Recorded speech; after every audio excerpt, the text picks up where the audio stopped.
Alam mo ba na mas mataas ang charge sa ating health card than to pay it in cash kapag nagpa-labs ka at nagpa-procedure?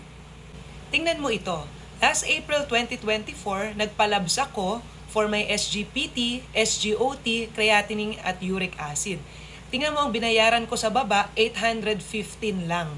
Paying it in cash.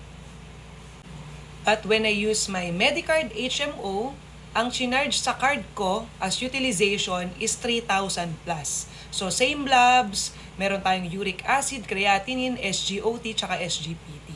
Diba? Sobrang laki ng difference.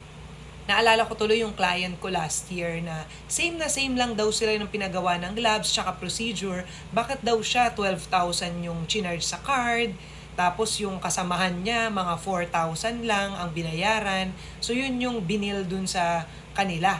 So makikita natin dito, syempre, when you pay it in cash, mabayaran agad natin yung facility, yung clinic, yung hospitals. Pero pag HMO, nagawa na ang procedure, to follow pa yung payment sa kanila.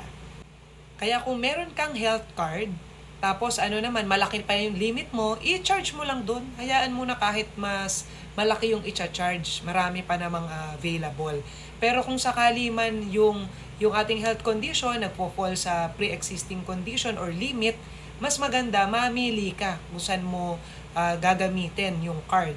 So dun ba muna sa mga pang-emergency na lang, or pwede ba ngayon mag-cash out na lang ako para 800 lang kesa 3K ang i-minus para hindi agad maubos, or okay lang kahit na maubos, next time na lang kapag na max out na, tsaka na lang ako magka-cash out.